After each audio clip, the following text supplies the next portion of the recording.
Right then. Okay, guys, I think we're starting to warm up now. Get a few people coming in. But anyway, I'll get the early stuff out of the way. Okay, guys, welcome to the live stream here on the Red and Blue Site YouTube channel. I'm really excited to be doing this again. I thought last week when I did it, obviously it was the build-up at the time to the Watford game following the disaster against Brighton. And obviously Watford didn't turn out how we all would have liked it to. But I thought that it was really successful, the actual live stream I did that day. And I'm thinking now I'll make it more of a regular feature. I've said in the past how much I love doing this for you guys and how much I get out of it, hearing what your thoughts and everything.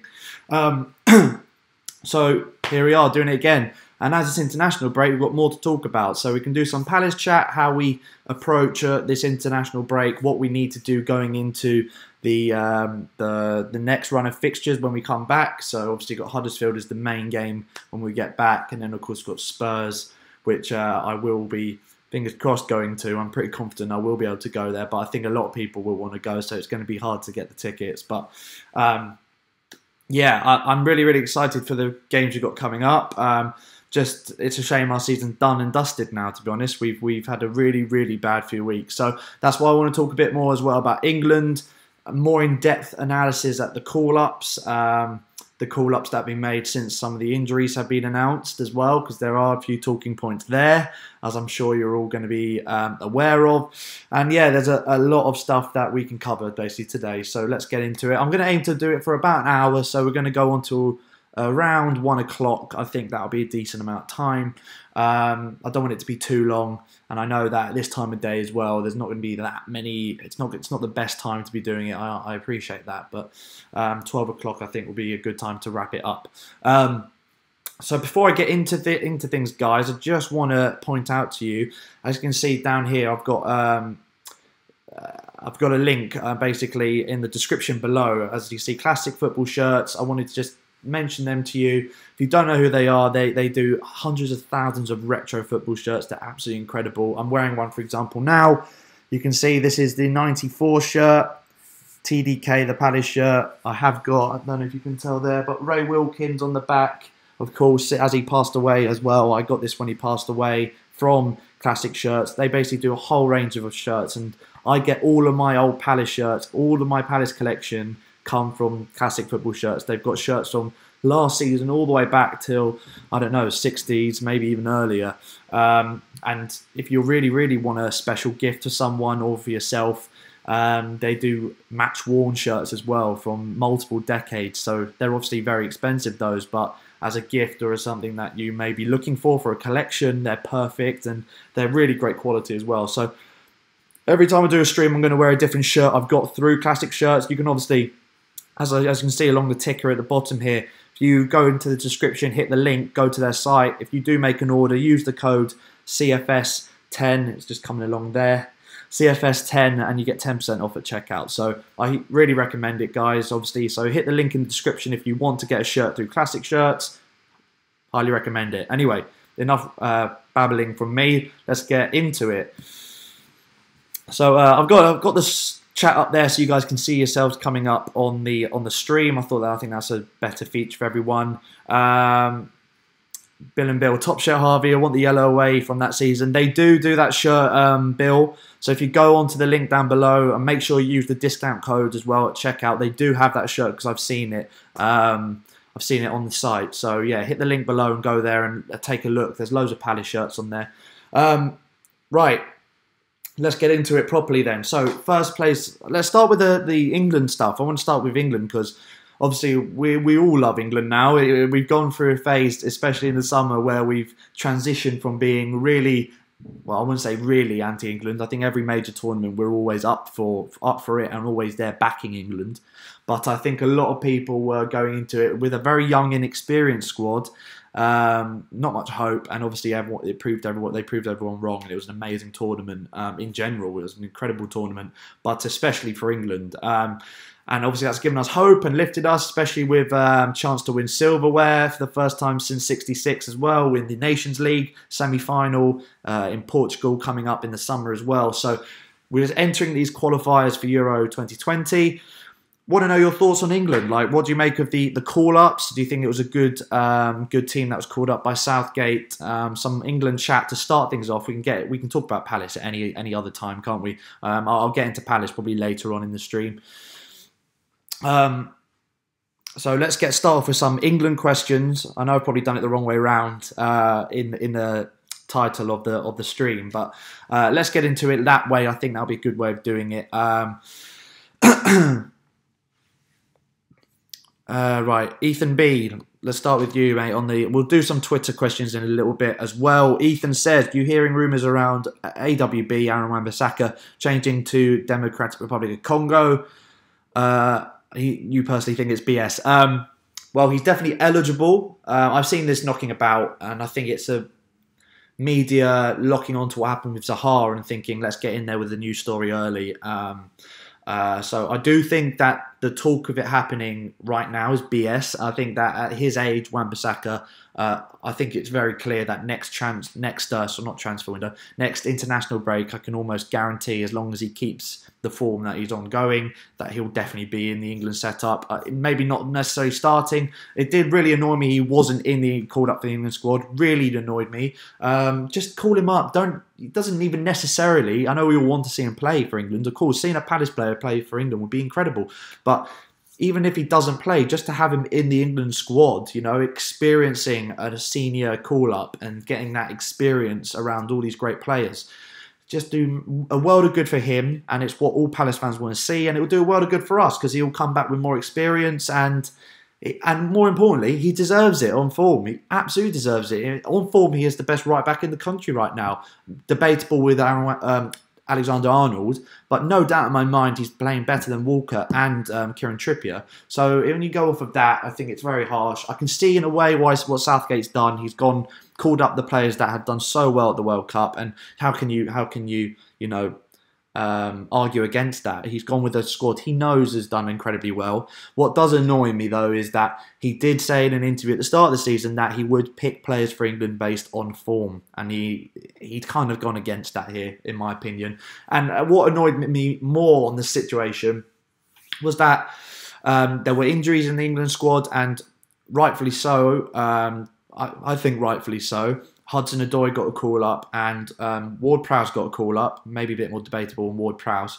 But no Wan-Bissaka, getting called up with injuries. I know they're different positions, but when you look at Hudson-Odoi, young man, 18 years old, he's had no experience in the under-21s. Just going to put it out there. Obviously won the World Cup with the under-17s, was it? No, under-19s. A few years ago, and that was an incredible achievement, of course. But no England experience at under-21 level, a handful of appearances in the Premier League compared to Wan-Bissaka. I think it's weird that Wan-Bissaka doesn't get the call up when there's injuries, and players like Hudson-Odoi get put in ahead of him. I think it's just big club bias at the end of the day. And it's really frustrating. Bad Freeze, hello Harvey, hello mate. Ethan follows that up saying, would love to see him go away with England. Absolutely, all Palace fans would. Absolutely. Tim Davies, he should be called up to England. There's no debate. There is no debate. And I don't know why Southgate's delayed his call up. I say delayed. You never know. Palace players. If another Zaha situation happens, then it's absolutely criminal. I don't think it will because of how well Wan-Bissaka is playing. And it is a congested position, to be fair. There are a lot of good players we have at right back now, so there's loads to pick from. So it does make it harder. But I think it was even harder for Wilf, I think, to get in at the time when he was still eligible for England, which is another contribution to why he left as well. But we can't have another situation like that, and I don't think we will. I do think next international break, Wan-Bissaka will get a call up. Any of the call ups you are excited to see? I'd be interested in. Personally, I'm very excited to see if Jadon Sancho gets another few caps. I know these are actual proper games now. They're qualifiers, so Southgate will be, I think, a bit more cautious on putting youngsters into the team. I know that we've got a very easy group yet again. Czech Republic, first game coming up this week. But I think that he'll, I think that he'll go with a full strength team, and I don't think Sancho's going to start. He'll probably come off the bench. I expect anyway. Bad Freeze, by the way, Harvey, this is Joe. Just uploaded a Zaha video on this channel. On your channel. Okay, Bad Freeze, I'll take a look at that afterwards, mate. Not at the moment, if you don't mind. But any other England comments or England questions or England discussion that you want to raise and get your points across? This is basically really just, it's just a live stream. I know it's a Q&A and I'm happy to answer any of your questions, but it's mainly just me just sitting here at home having a chat to you guys about football, and I love talking about football, so I can literally sit here all day. I'm not going to, because that would be boring as hell for you lot, but I'm happy to talk as long as you like on football, you know, anything to do with football, to be honest. Right. Let's get some more stuff coming in. Maybe I'll take a look at some Twitter points. There's a lot of Palace-based questions, which I think you'd expect. But LCFC Boyer on Twitter did send me a question, so I'll get that across. Who will feel hard done by to miss the England squad? Aaron Wan-Bissaka, of course, but I think other players, maybe outside of Aaron Wan-Bissaka, it's a good question. People that were probably maybe a bit unlucky. If Hudson-Odoi gets called up, Phil Foden. You know, I know there's no real injuries in that midfield area that could have got him in, but I think he'd feel a bit hard done by. You know, youngest ever English player to score in the Champions League knockout stages. He's breaking records every season, and he's obviously favoured by Pep because Pep's giving him game time, albeit small baby steps, but game time in big games, in Premier League games. So I think that Phil Foden would be one that maybe would be hard done by, especially when you look at like Delph getting called up, players like that. So yeah, it's a bit. I think that he'd be a bit hard done by. That'd be my suggestion there for a player that probably would have been upset not to get called up. Let me know your thoughts. Who you think should have got called up and will feel hard done by. Ethan Sancho is really exciting to watch. Absolutely, he's incredible player, flair, dribbling skill. I think he did very well in the first half, in the first leg against Spurs in the Champions League. I thought we saw all the stuff that he's about in that, and all that was missing really was a goal. And Dortmund would, and obviously the rest is history. Now Dortmund are out, Spurs are through. Just looking on Twitter if we've got any more England stuff.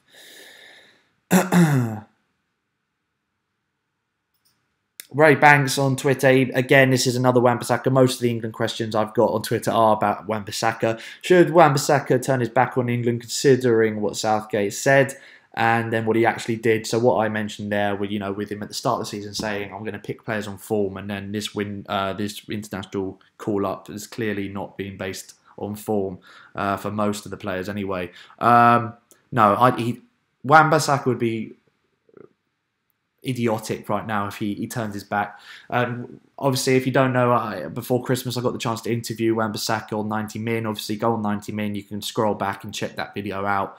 Had a great discussion with him. Half of the interview wasn't included in the final edit because it was quite hard. He was quite nervous, so it was quite hard to get proper answers from him. But really interesting guy. Off camera, he was much more relaxed, and chatting to him off camera. It was just before the City game as well, and he was feeling confident going into that, he was telling me. So that was great to hear. But yeah, just in that chat, that interview I had for about 15-20 minutes with him, it was fantastic talking to him, and amazing. It's a bit of a dream for me to be able to interview a Palace player.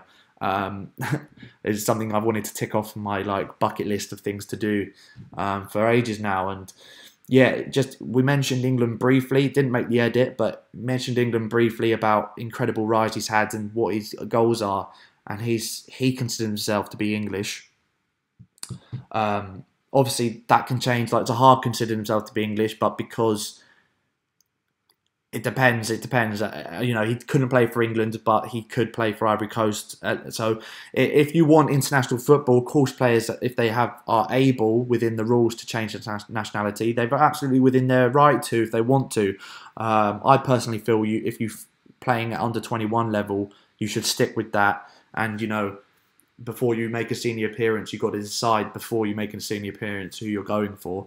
Because nationality, I think you feel more like Wan-Bissaka. If he feels more English than he is Congolese, I don't know if that's the right way of saying it, but you know, if he has more of a loyalty to England, then he should stick with England no matter what.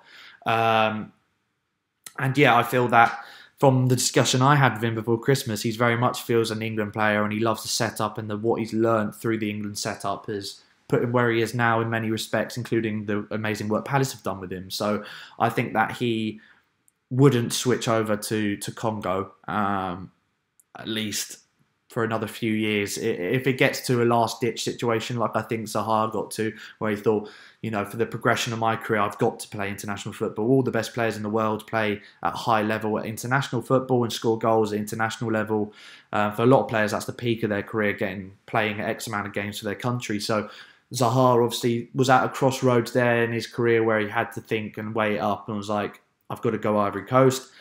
And England screwed him over there, in my opinion. But I don't think Wan-Bissaka will do the same, at least not for a while. I think that he's definitely within Southgate and England's, you know, they definitely are going to include him at a later stage. But it's just about not taking too long. Otherwise, things could get out of hand there.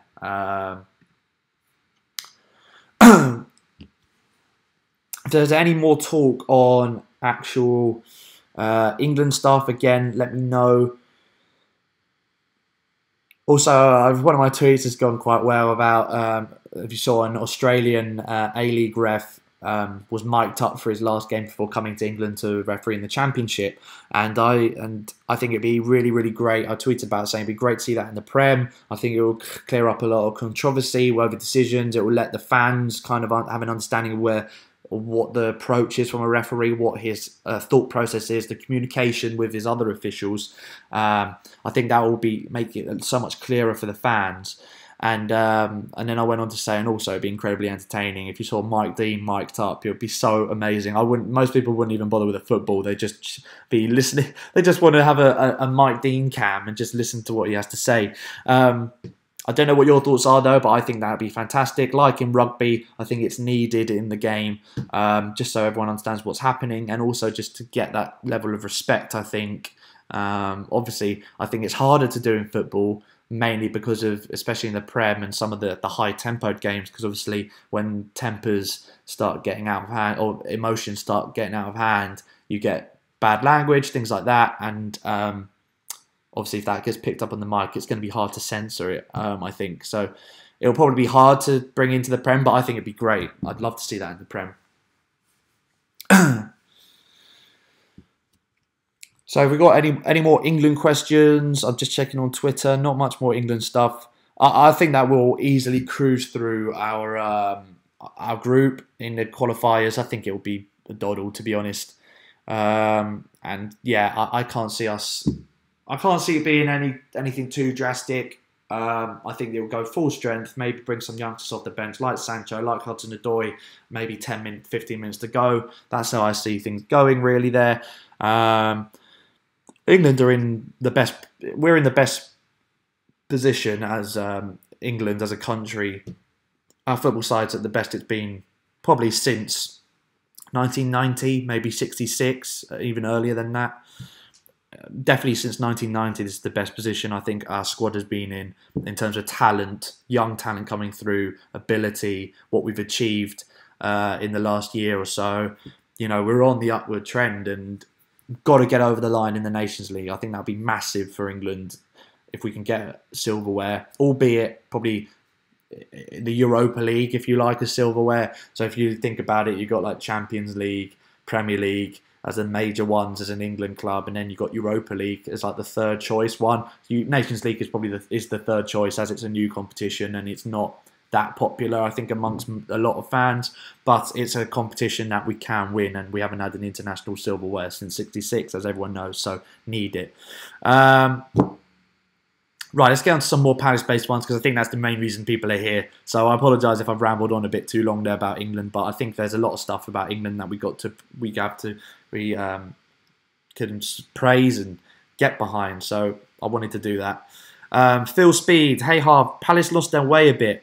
What's your opinion on player fatigue, lack of competition for places, and what should Roy do? Is Max too lightweight for the Prem? So thank you very much, Phil, for that. A number of questions there. We have lost our way a bit. There's no doubt about that. My opinion on player fatigue. Now, I think a few players have been... Player fatigue, I don't really at this stage of the season agree with player fatigue. I think that if anything, we rotate our squad quite a lot. It's very rare, or I wouldn't say very rare, sorry, but it's rare that you'd see Roy over maybe 5-game period have the same. I don't think he's ever had the same team over 5 games.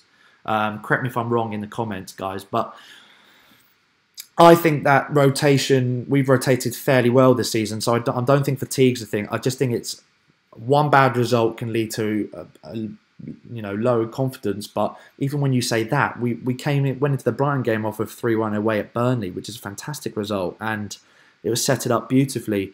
I think that competition for places is a main thing for. I mentioned it in last week's stream, and I'll mention it again with Van Aanholt. We need in the summer a left back, whether it's a starting left back to replace him or a backup that can really compete with him for places, because I think that Schlupp isn't going to be playing there really. Roy doesn't want to really play him at left back, left wing back role, although he can and he is good there as a backup. I don't think Roy's got him there in his plans, and Schlupp's got his focus on the midfield role. And also Suarez just not even in discussion at the moment. I don't think he'll. I doubt that he'll play for Palace again. I'd love him to, but I doubt he will. So yeah, we need a backup just to push Van Aanholt. There's a couple of other players, I think. Townsend and Zaha, again, like I said, when they're a little bit off the boil, Schlupp obviously can play there in Townsend's spot or Zaha's spot if they need a bit of rotation, but Zaha's never going to be dropped. I've said it. I said it earlier in the season. I'll say it again. I think we do need another backup winger in the summer because of Townsend, just to keep players on their toes. So those are the two positions, like right wing, left wing, and also left back, are the only positions where I think we need a bit of competition for places, Phil. What should Roy do there? Like I said, I just think signings in the summer, if he is there that long. And is Max too light for the Prem? Now, I've heard discussions about people saying, is Max really the player we need? Is he good enough for the Prem? I think he definitely is. I genuinely have watched some of him playing for Schalke last season. He played in a DM role for Schalke most of last season as a ball-winning midfielder role, much more defensive work, and then looking to link up the play going forward. His amount, so he can play anywhere in the midfield. That's what I think is a massive bonus with Maya. We've seen every time he's come off the bench and he's linked up with Zaha, he has been fantastic. The link-up play with Zaha has been brilliant. We managed to unlock so many defences. His eye for a pass is brilliant. I think set pieces, he's a good set piece taker, good set piece option as well. On a free, it'd be stupid of us to get rid of him, especially on a free. We've got to try and keep him as long as possible. We know we're going to make money on him wherever he goes next. My biggest criticism is that Roy is not starting him enough. He'll start him for a game, then the next game he'll be on the bench, and he'll be on the bench for a while. He has to start, in my opinion, if we're going to see the best out of him. This is the reason why people, I don't think, are totally convinced on him yet. Is because some games has been like, he's probably had a 7 out of 10, a 6 or a 7, which for us is okay, but people expecting him to do a bit more. And I was like, if he's not playing consistently and regularly and he's not enjoying his football, he can't be enjoying his football the way we've been playing him, I think, then of course he's not going to bring out his A game. So he's got to start a more run of games. That's exactly, Phil's just put it up there. He is quality, and I believe he's one of the best technically gifted players in the squad, and we're not playing him enough. Yeah, he's got to play him for 90 minutes, and he's got to play him for a run of games without rotating him out the squad. But in all honesty, I feel that Roy just isn't that big a fan of Max, and it's annoying to have to say that, but I think it's true. Al Malone, let's pray rumours are true that Ghent want to sign Soloth on a permanent deal. He's on fire out there at the moment, isn't he? He scored about, is he almost on double figures? I've seen him score a few braces for Ghent. I think Soloth was a bit of a panic signing. I think it's clear last January, and I think that to be honest, he was never ready. I think he needed a loan move. I think maybe a few years down the line he could be ready. He's got the physical attributes to be a great striker in the Prem if he can sort his finishing out. I thought his best game for us was actually home to Arsenal when he came off the bench against Arsenal in the 2-2. He was fantastic. I thought he really bullied the defenders, won a lot of headers, and that's what he's good at, I think. Just needs to sort his finishing out, and if that means scoring goals at Ghent, then maybe he could be a good player when he comes back, a good option, because I think we will be saying goodbye to a couple of strikers this season, in this summer. Definitely one. Not sure which one it will be, but I definitely think there'll be movement there. Aaron, let me just catch up on some of these. Aaron, what managers should we bring in the summer and what signings should we make? Love the channel, by the way. Thank you very much, Aaron. Of course, guys, hit the subscribe button if you haven't already, and like the stream. Comment below your thoughts and everything. And of course, if you haven't already, as you can see there in the, where am I pointing? That way. The classic shirts in the corner, if you don't know about them, this is a shirt that I got from Classic Shirts, an old Palace shirt. They do fantastic retro shirts across the decades. Over 300,000 shirts online. So if there's one for your club, if you're not a Palace fan, there's loads of Palace shirts. Hit the link down below in the comment section. Hit the link down below to go to their site. And if you buy a shirt, use the discount code that's down there, CFS10, and you get 10% off. And that's... honestly, I hugely recommend it. Mint condition, this shirt. I've worn it for a few vlogs, as I'm sure you're aware. Mint shirts. So go down there, have a look, buy a shirt off of me. And yeah, I hugely recommend that. But Aaron, what manager should we bring in the summer? I don't know. I'm not going to be that disrespectful on Roy. I don't want him necessarily to go, but he needs to buck his ideas up with some of his in-game tactical play. I'm feeling that he's coming to the end of his time anyway at top level, so I feel whatever happens this summer, whether we keep him or not, I feel like he'll be gone the season after, whether that's him retiring, walking, or us getting rid of him. So I do think there has to be some thought over the next manager, but I wouldn't do it yet. Stephen Kingham, a bit of a different question. I'm happy to answer it though. Thoughts on Dybala to Liverpool? Well, if Liverpool win the league, it'd be interesting. Yeah, I've heard links of, I know Barcelona are looking to offload Coutinho, which is a strange one. I'm not sure why.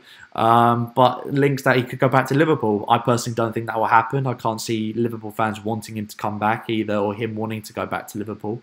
But if Liverpool win the league, it opens the door for even bigger signings than the ones they signed last summer, in my opinion. I think that shows just how crucial. Everyone seems so tense and nervous with Liverpool. Liverpool fans seem so tense and nervous around the league. I'm sure they would completely sack off the Champions League to win the Premier League 100%. It will be a big stepping stone for them in terms of their future, I think, future years and future signings.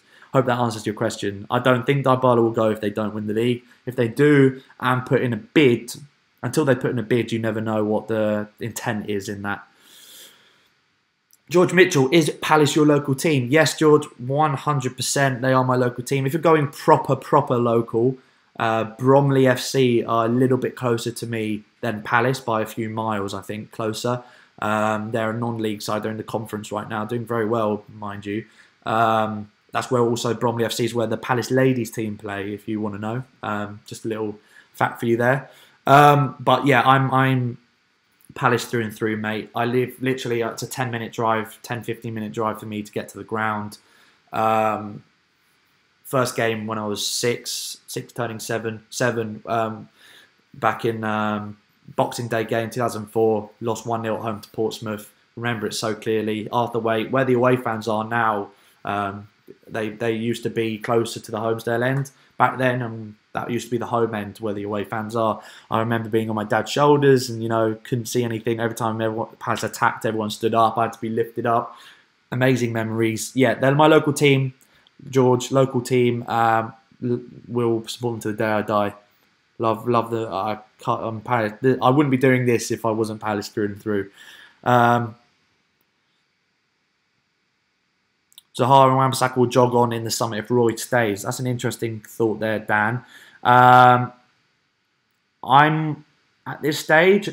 It's interesting. I think a lot of people with more confidence Zaha will stay than Wan-Bissaka, especially with the massive amount of hype and thoughts from clubs and rumoured approaches from big teams for Wan-Bissaka. I don't even think Zaha had this much hype when he got sold to United. So I'd be more confident Zaha stays, whether Roy's here or not, in the summer than Wan-Bissaka. But of course, you have to, until a bid comes in, you have no idea what's going to happen with these players. In all honesty, I thought Zaha was going to go in the summer, but no bids came in. So until a bid comes in, you can't really talk about it that much. It'll be interesting. I think Zaha will probably a little less would see him go in the summer. I think maybe 55, 60 mil plus is the ballpark we should be looking at. With Wan-Bissaka, I think we should be really keep it as high as possible. Don't get bullied by the big teams. I'd say 40, 45 mil minimum to sell Wan-Bissaka. Absolute minimum. He's 21 years old, England international player, statistically best right back in Europe. 93.7% success rate in tackles over, and with 2/3, 3/4 of the season done. Unbelievable statistics for a team like Palace as well. So don't get bullied by the big clubs on Wan-Bissaka. Just get as much as you can out of the Wan-Bissaka if a bid comes in. Liam, Huddersfield is a must-win. Absolutely. Got to win at all costs. We've only won 3 times at home all season. Win that, and we're safe in my mind. 36 points with games against Cardiff, Bournemouth still to come. We've got games and away from home against Cardiff. I'm confident we can get something away. Away against the lower teams, we've done very well, I think, in terms of just not losing those games. So yeah, Huddersfield is a massive game. Phil with another question. If Rafa became available, would you want him at Palace? How much budget would you give him? I'd love Rafa Benitez at Palace, 100%. And I think that we'd give him much better budget than Newcastle are. We'd give him ammunition. We've got a better team than Newcastle on paper right now. I know they're above us in the league, but that's typical Palace, underachieving with the squad we have. And I think the transfer budget, we'd give him a much bigger budget than Mike Ashley's willing to give him. At Newcastle, I don't think he would necessarily move from Newcastle to Palace. It is a bit of a step down in terms. Obviously, it's a step down. Newcastle's a much bigger club than Palace, but I'd love him. I'd love Mourinho at Palace. There's less chance of that happening than Benitez, of course, but he loves the club, so I'm going to say never. I'm hoping for a lot of changing manager questions. At this moment, I'd be interested to see who we look to bring in if Hodgson did go. Joe Howard has asked this. Are you happy to change the manager in the summer or happy to keep Roy? Right now, I'd stick with Roy, but like I said earlier, I think he's only got one more season left in him anyway at this level, if that, until he retires. He is now the oldest Premier League manager ever, and there's only so long you expect him to be at the club. So whatever happens, whether he walks or we sack him, I think he's got one more full season left. So I think we've got to be on the hunt for a future manager now. Not obviously just not as the top of the priority list, but to be there amongst the board and everything. They've got other problems like the American owners walking, which looks like it's going to happen. So there's other priorities I think we've got to deal with. But I think the future of our manager situation has to be one of the top of the list for me.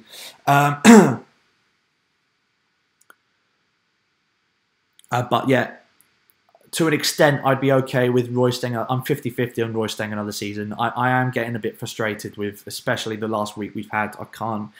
It seems like whenever he goes on a good run, something like that happens, and he will take ages over subs. The tactics will be set up wrong. The starting lineup against Brighton wasn't great. I don't think.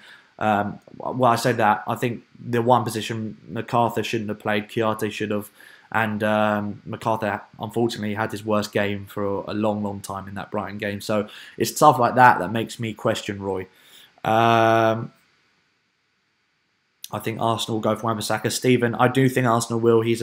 As I mentioned when I interviewed Wan-Bissaka for 90 Min before Christmas, that did make the edit, that bit of the interview.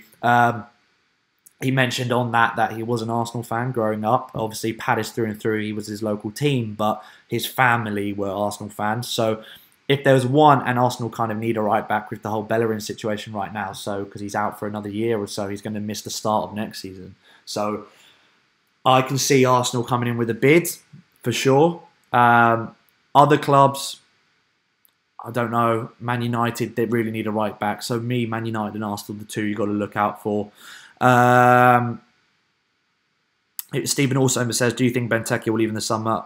I think it'll be him or Wickham. I can see Wickham going because, again, Roy's not all that with Wickham, I don't think. I think he's a bit frustrated with how long his injuries are taking to overcome. But he's fully fit now. He's in the squad. He's on the bench every week. I think we should cash out on Benteke. Cash out, look to try and bring Batshuayi in on a permanent, or Mitrovic when Fulham go down. I think he'd be perfect signing for us, Mitrovic. I said that in the summer. The link he'd have with Luka. He played with Luka for a long time. They're still really good mates. It was only the other week Luka put on his Instagram page that he was out with a double date with his wife and Mitrovic and his wife. You know, they're still very close, and I feel like Luka can do it if Fulham go down and they look to sell Mitrovic. Luka can, you know, get his foot in the door there and help things out, move along. But I think Benteke will go, and I think slash his price in half. If we get 15 mil for him, then I think that's good business, to be honest, because this season and last season, his value's just shot down because of how inconsistent and how poor he's been, unfortunately. Nice one from Aaron. Favourite Palace shirt in the Prem era? In the Prem era. Now, I did do a video on my channel way back in before the season started during the summer. There was obviously not much happening in terms of transfer activity. And I was thinking of videos to do, and I did my top 5 Palace home shirts video. So, of course, you can click that video. It's not in the description, but you can scroll back. It may take a while. And look at that video I did. In that, I did mention 1990 shirt as being my favourite, I believe, off the top of my head. I think it was the 1990 shirt, but this is, of course, Prem era you're talking about. This one's got to be up there, of course, the 94 shirt. Obviously, if you don't know here, Ray Wilkins on the back. I got it when he passed away. Obviously, an icon for football and a good signing for Palace at the time as well. Before my era, but I've been told he was fantastic. For me, this is up there as one of my favourite kits. I love Palace having dominant red. So this season in particular, Palace had red. Obviously, it was a quite bright red with the stripes, but we had red shorts, red socks, and I love that with Palace kits. I think we need to go back to that. Too many years now we've had blue shorts, blue socks. I want to see more red. I think the kits look really great back in that time with the red shorts, red socks. So change it up a bit next season, Palace. But yeah, my favourite kit, probably this one, or I did love the Evil Sash. I know it's an away kit and it's a bit different. I did love that shirt though, really did. And this season's shirt, I like the fade too. There's a few, but maybe this one's up there. This one's up there. It's a classic, isn't it? Do you think we can keep Batshuayi in the summer, says Jamal 007? I think it'll be very hard to, because of the whole transfer situation, the transfer ban with Chelsea. So they're going to need to keep some of their better players. Batshuayi will definitely be, I think, a backup striker for them next season, or they will look to have him as a backup striker. So I think it'll be very, very hard for us to keep Batshuayi on a permanent. He's going to cost even more as well because of the whole situation with their transfer ban. They're going to ask for more money. I think it'd be difficult. I'd love him to stay, but if we can't and he has to go back, Mitrovic is the main transfer target for me up front. Yeah, Dan agrees. We have to try. Oh, absolutely. Got to try. But if Chelsea are going to be stubborn and because of their transfer situation not budge on a really, really ridiculous price, then don't waste the money there. Well, it's not really a waste of money because Batshuayi, I think, is a fantastic signing for us. But don't offer silly money that we can't afford, you know. Don't do that. And Parish and the board have been good in that sense. They don't get, you know, rolled over by other people in turn. They know when it's a good deal and when the money's not right, I think. So yeah, go for Batshuayi for sure, but I don't think it's less likely that's going to happen than Mitrovic in my opinion. Right, I'm just looking on Twitter, guys, for some more Twitter questions. I don't want to miss some of the people there. How many points do you think we need? Ray Banks, he obviously mentioned on Twitter, I did answer this question on Wan-Bissaka considering England and the whole situation with England. I did that at the start of the stream. Here, he's also asked, how many points do you think we need to stay up? I think it's going to be a small target again. I know that there are some teams below that are getting more points now towards the end of the season, and they're getting, you know, a run of games where they're getting points now. But I still think it'll be under 40 points to stay up. I think 38 will do us. So one more win, and we're there really. A couple of draws along the way, which I'm sure we'll get from now to the end of the season. So 38 points for me, I think, will be enough. Funny enough, the Batman is a risk second season. Could be Phil. I think it'll be interesting to see how he would do on a full season. It'd be interesting.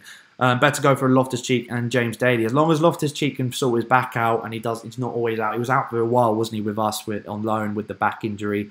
But every time he played, you saw his quality and his ability to drive with the ball. Was amazing. Everyone would love him back. Local boy as well. You want him back at the club so bad. But I don't think Chelsea are going to budge on Loftus-Cheek. James Daly as well. Massive academy prospect. I thought he did fantastically well. He's doing fantastically well on loan at the moment. Kingstonian, I think he's at. Correct me if I'm wrong there. But James Daly, I'd love him to have a chance in the Palace side. Maybe in the pre-season. Give him some game time in pre-season. See how that goes. That'd be really, really interesting to see what happens there. Really interesting. Let me just take... sorry, guys, I'm just doing some Twitter stuff at the moment. Obviously, guys, as you can see, there's a little ticker down the bottom. You can follow me on all my socials. And also hit the link in the description. If you want to go to Classic Shirts, hit the link, go to the website, look at all the amazing retro shirts they've got there for a gift or for yourself. There's some really wacky shirts in there, bright colours, old kits that are very, very rare for good prices. Match-worn shirts, if that's what you're interested in as a collector or as a gift. Amazing stuff, so please go and check that out.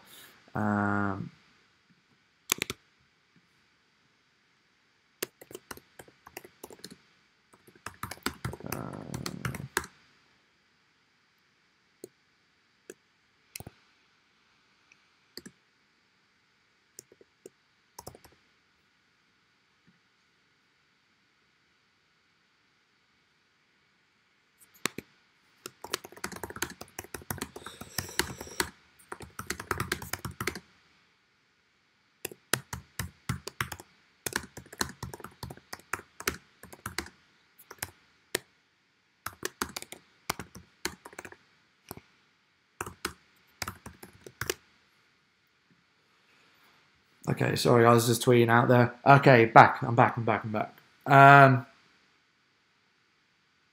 Brad Free. So yeah, just realised I get a shirt for Dad's birthday. Absolutely. As I mentioned as well, Bad Free. Sorry. They've got so many Palace shirts on there as well, and I'm talking loads from a different. They've got. I can get it for you now if you'd like. The away shirt from 1990, which is incredibly rare now. I managed to buy one of those on there for a decent price as well. Wasn't too bad. Obviously, the older ones and the ones that are more rare and in good condition, they're going to cost more and they're going to be quite expensive as well.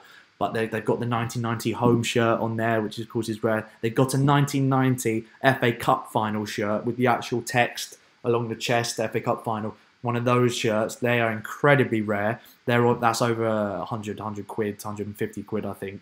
So obviously, there's a lot of throughout the decades, all the way back to I think the 70s, or late 70s. But they've got shirts from every era, Palace shirts, and that's just Palace. In total, they've got over 300,000 shirts from all around the world and from all different eras. So, perfect place for a birthday present if you're looking for something for a football fan. So I recommend it. How long does it take to deliver? Bad Freeze, they've got different options. So if you click at checkout, you can do next day delivery. I think you have to pay a little bit more for next day delivery. But there's different delivery options at checkout. But yeah, hit the link below, mate. Browse, take a look, put stuff in your basket. Use the discount code. Wait one moment. There we go. So in this ticker down below, use the discount code CFS10 at checkout and you can get 10% off the order as well. So it's a no-brainer. But yeah, take a look, mate. Put stuff in your basket. Treat yourself. Hope you get something for your dad. Yeah, link below. Go straight there. Straight to the site.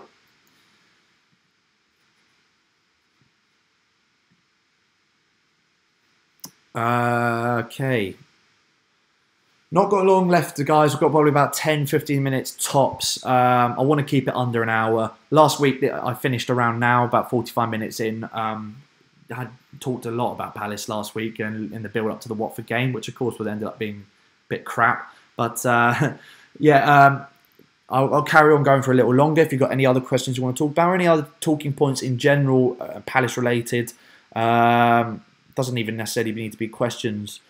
Just stuff that you've got on your that you maybe want to get off your chest, things like that. One other question in Twitter that I do want to cover all the Twitter questions because some of these guys tweeted from last night as well. JBCPFC 2004 on Twitter says, who do you think has been our most consistent player across the season? I think that's a great question. For me, it's a shootout between Wan-Bissaka and Andros Townsend. Townsend's obviously our top goal scorer this season. He's been fantastic. And Wan-Bissaka's just been absolutely incredible. Unbelievable, the rise he's had in his career. Meteoric rise.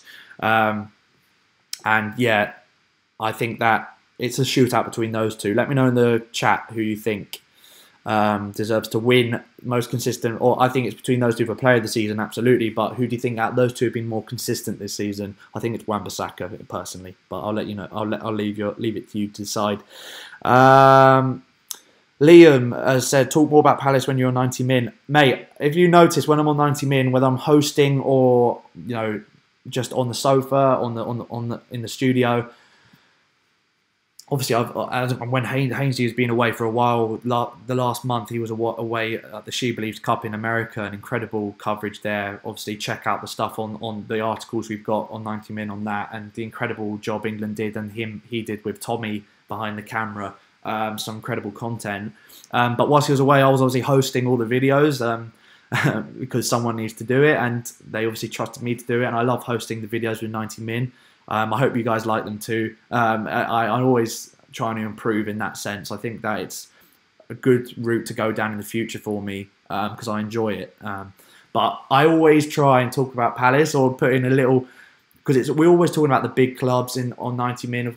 We talk about, obviously, in the fans preview, the smaller clubs and do more in-depth stuff there too, of course. And we try and cover as many fans clubs as possible. But of course, the main talking points each week, normally in the news and in the fixtures coming up, are in the Champions League, and there's more chance to gas as well. You get more fans like Liverpool fans, Arsenal fans who get upset about stuff you say in the videos, but that's all. It's all gas at the end of the day. It's all a good bit of fun and laugh, and it's great in that sense. And I always try and put Palace in at some point whenever I'm on. And I get called out by the guys off camera for it, like, oh, you mentioned Palace again, and laughing about it. Trying to make Palace relevant, all the gas. If I had it my way, I'd have my own show on 90 Min where it's just me talking about Palace. If I had it my way, I would just ramble on about Palace, forget the top teams. I'm the host, I'm talking about Palace. But I'd love to, but there's not, people aren't genuinely interested in Palace. It's more about what's happening with the big teams, Champions League, things like that. And I actually love talking about football in general, so I do not care whatsoever. I'll talk about Arsenal, Chelsea, all the top teams. And gas it up. Phil says, are you going to the Spurs match? I'm pretty confident I will. I'll be sorting out ticket info. I haven't checked. I saw a link from Palace talking about ticket info for the game. I don't know if they're out yet, but I'll be straight on it when they are. I'm pretty confident I will be going. I will be vlogging it, of course, if I am there. What an occasion that'll be. There'll be an opening ceremony, apparently, which is a bit tin pot at this point in the season. They've waited this long, the Spurs fans. I think they just want to see football being played there rather than make a big song and dance over it. But it looks an incredible stadium, and I'm sure the Palace fans will christen it correctly. Proper atmosphere from the away end. We'll show the Spurs fans how to sing in their new stadium, and I think that'll be interesting. Feel like we're excluded as all they talk about is the top 6 teams. Good when you talk about Palace. Yeah, Lee, I know, and I know a lot of fans feel that way. And 90 Min, let me tell you, 90 Min obviously understand that, and they want to cover as much as they can about the small teams. But they've got to bear in mind the views, and it is a business at the end of the day. And the most engagement they get is out of the European teams and the top half teams. And you've got to understand that and respect that at the end of the day. That's why there's channels like mine and other channels, fan channels, that talk more about the teams they support, because that's always the option that you can go down. If 90 Min aren't talking enough about Palace, then first of all, it's not a Palace channel. It's a football channel in general. and a lot of the football talk is at the top teams, which is understandable, of course. I've got no problems with that. Hippie, your code not valid. Okay, mate. If it's not valid, then I was emailed by Classic Football Shirt saying that code is still available. If it's not, then it's not. There will be, if you look online, there are other discount codes, I'm sure, that are available that you can find online for them. But yeah, that's a great example there. You can see, guys, in the chat. £249 for the FA Cup away strip. I think that's probably a match worn away strip, or an actual legit with the, the actual match specifically with the text along the chest, the date and the teams.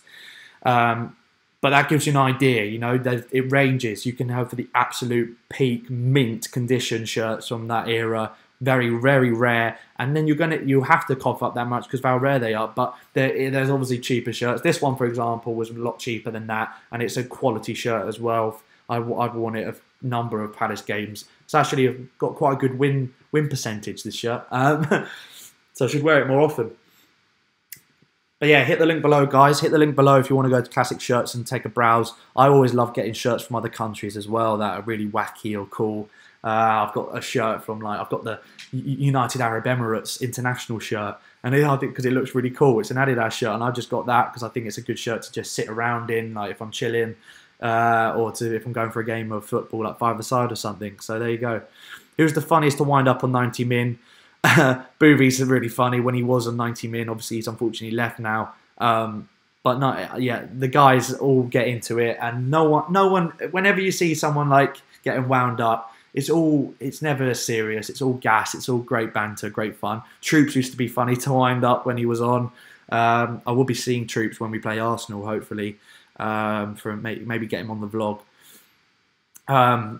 Purdy's normally quite funny now because whenever he's not on that much because he's normally behind the camera doing his job really. he does the editing and things like that. But when he's on, we need someone to talk about Liverpool, and he's on the couch, and he can get wound up sometimes when we come out with stuff, especially off camera. So it's good. It's good. It's good stuff.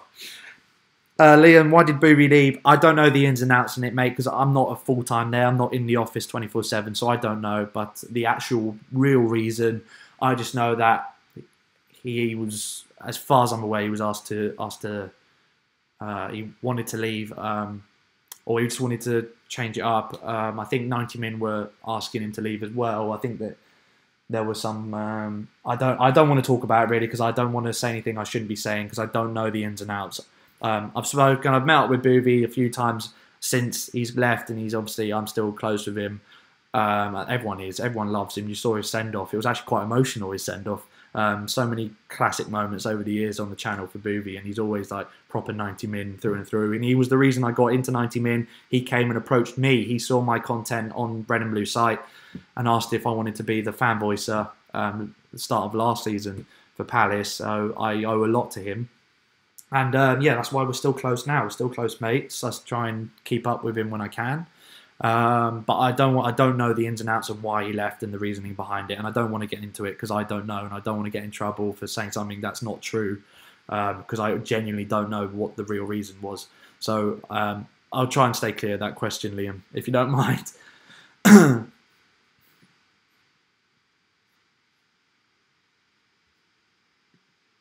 Right.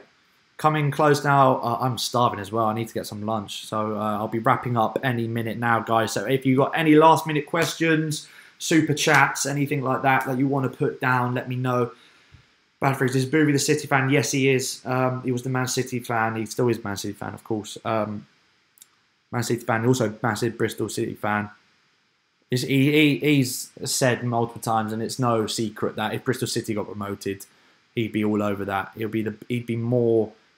He's from Bristol, so he's more of a Bristol City fan, but his family historically have been Manchester City fans. So obviously for fan voice reasons and for gas tank reasons as well, he's obviously stuck with the City roots, and he is a City fan, but his proper club, his boyhood and the team closer to his heart is Bristol City, and I don't think he'd be upset with me for saying that, and I think quite a few people know that anyway.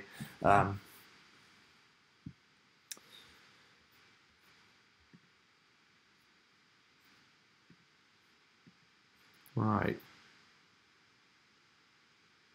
Just one moment.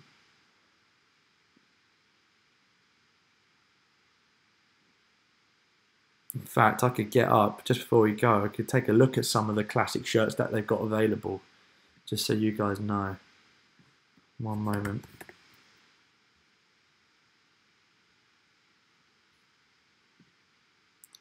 Right, one moment, guys. I'm just going to go on Google. Where are we?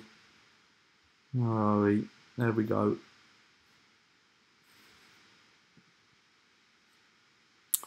So before we go off, before I sign off, guys, I really enjoyed the stream as well. Some fantastic questions on Twitter and on the stream. Some great chat on England at the start, and then we got some really juicy stuff on Palace. A lot of fantastic questions, and I can't thank you guys enough for your support. Obviously, subscribe if you're new, and let people know about the channel who are Palace fans who haven't been here before. You know, 1,600 subs, as you can see here. 1672 gained a subscriber since we started streaming, which is great, and hopefully I aim to hit 2,000 before the end of the season. I think we're on course to do that right now, but if you can help me out, that'd be fantastic. I'm glad you're enjoying the stuff. But before we go, let me quickly show you.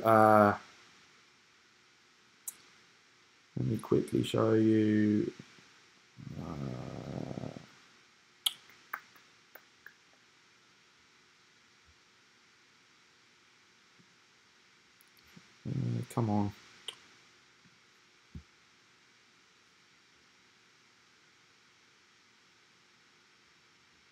Sorry guys if it's gone black. It'll be one moment.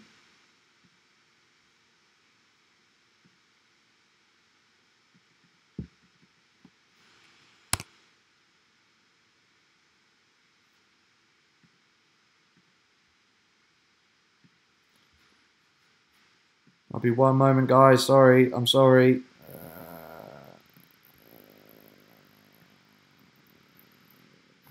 There we go.